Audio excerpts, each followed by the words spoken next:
An off-duty police officer is gunned down. Police tonight search for a motive. This industry was built on three major components, which are honesty, integrity, and trust. A group of web shop owners come together to safeguard the industry.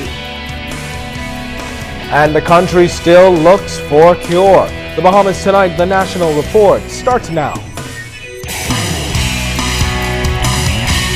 Now in HD.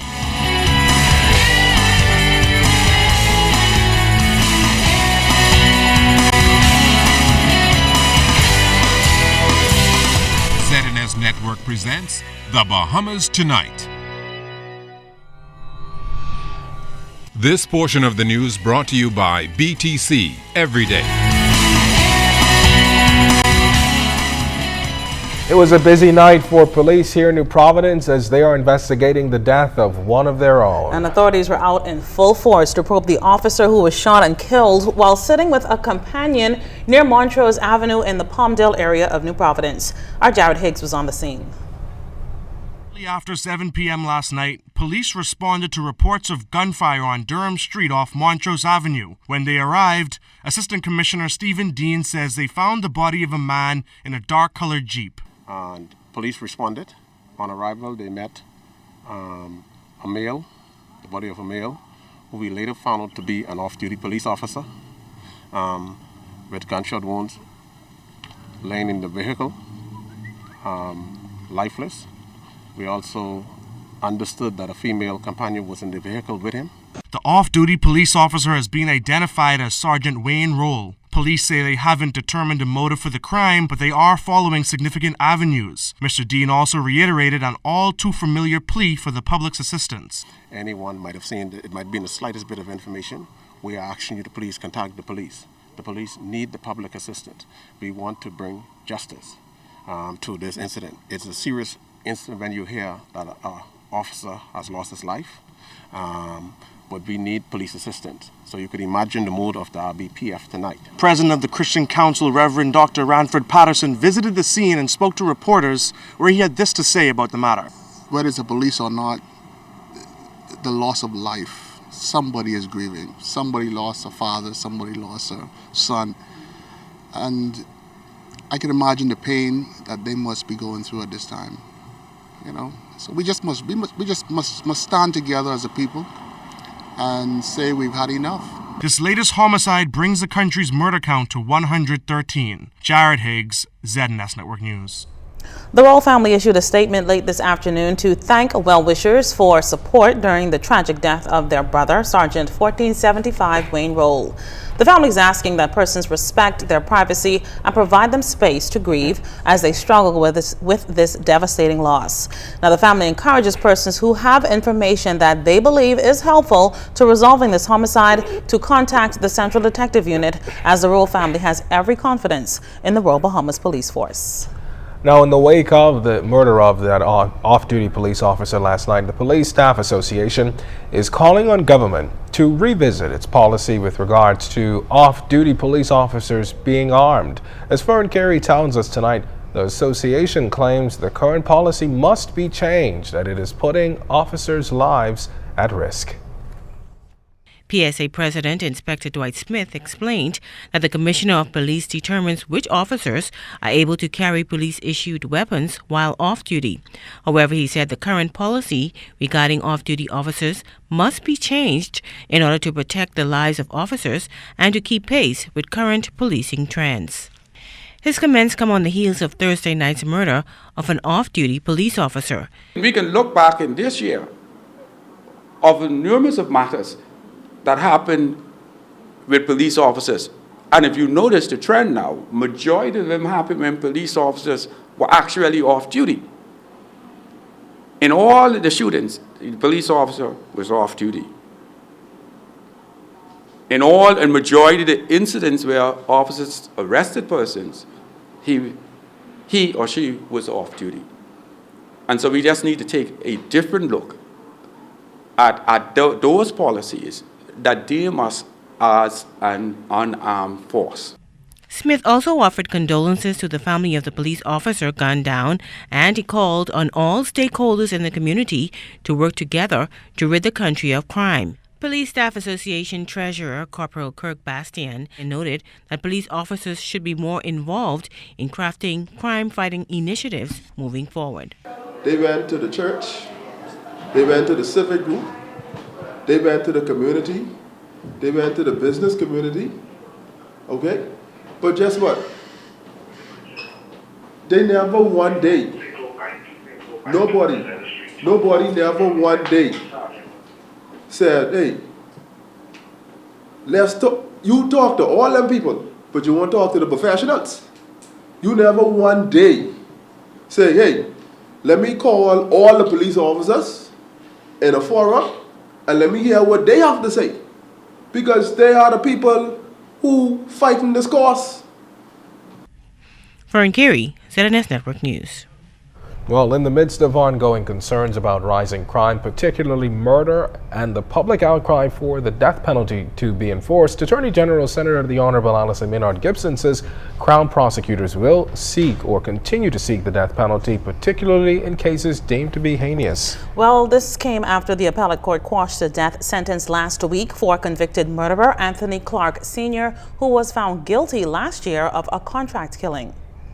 That so long as the death penalty is on the books, prosecutors in the Office of the Attorney General, where they think it is appropriate, will ask for the death penalty. It will be our intention to see to it that the law is upheld. We remind the public that the matter of the imposition of a sentence is a matter for the judge. It's a matter for the jury to decide whether or not the accused person is guilty or not. But we, in bringing a case forward, if we believe that the matter is the worst of the worst, which is the standard, we will absolutely ask for the death penalty. We'll continue to do so. The Attorney General defended her office amidst criticism that they may be contributing to delays in the justice system. The persons in the Office of the Attorney General, the public servants also in the courts, have really stepped up to the plate and magnificently brought suggestions to bear to improve the efficiency of the system. And actually, the statistics show that we're moving in the right direction. More frequently than not, it's well over 60%, almost 70% matters actually do come on for trial now when they are set down for trial. We have brought down significantly the days that it takes to bring a VBI and to bring a matter from charge to trial. Well, the owners of 3 prominent work web shops coming together to, quote, save Christmas for dozens of employees recently let go from Woodfall Web Shop. The 3 shops that are banding together, including the FML Group, Island Luck, and Island Game.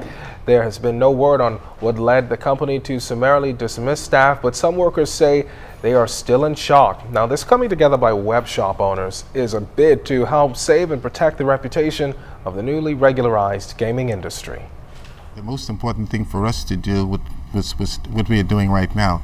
Come out and to let the public know that we do not condone the type of conduct that we would have seen. That was President and CEO of the FML Group of Companies, Craig Flowers, who says he was dismayed at the news. We just think that it could have been dealt with in a more respectful manner. Island Luck's Sebastian says he's more concerned about this latest move hurting the industry's growth and development, particularly as the gaming industry has just been legalized. This industry was built on 3 major components, which are the honesty, integrity, and trust. It took us a long time to build the integrity of the industry, and patrons trust us with their deposit on accounts, and you know, we have a great relationship for the most part with our patrons. They feel confident that when they play they'll be paid, and as well as the relationship with our staff. And I personally do not condone, and on behalf of the industry doesn't condone when the personal internal business matters of the industry comes to the public domain in such a fashion. Island Game spokeswoman Erica Lang says her company shares the same sentiments. It saddens us, especially at this time of year and, you know, the way everything is going. However, as you've said, in a unified industry, in a regularized industry, we do feel some responsibility for the members of our family. Because whether we like it or not, we're all a family.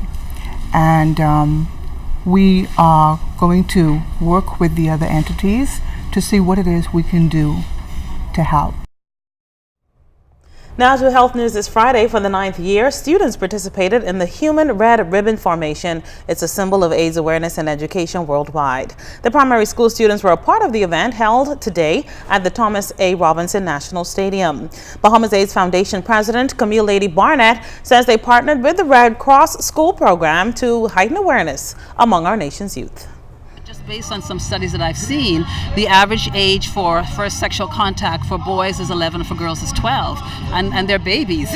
So really, I mean, you know, you have to start to introduce the information to them in terms of the level at which they can understand it at a very early age. And even if it's just a message of do not discriminate, it's still an important message that needs to go, you know, be translated to these young kids. Mrs. Barnett explained why their campaigns continue, and there is a concern that a stigma of those living with HIV and AIDS still exists. Unfortunately, the stigma is still there, and I know this is 2014 and there's lots of information out there, but there's still that stigma attached to persons who are HIV positive. And we actually have a program where we work with adolescents, and these are adolescents, well, infected and affected, and it's really to provide them support because that stigma is still there. They're reluctant to tell their friends, even some of their family members, you know, they don't want them to know that they're HIV positive. So, you know, people need to be cognizant of that and be sensitive to persons who are HIV positive. They really need your support.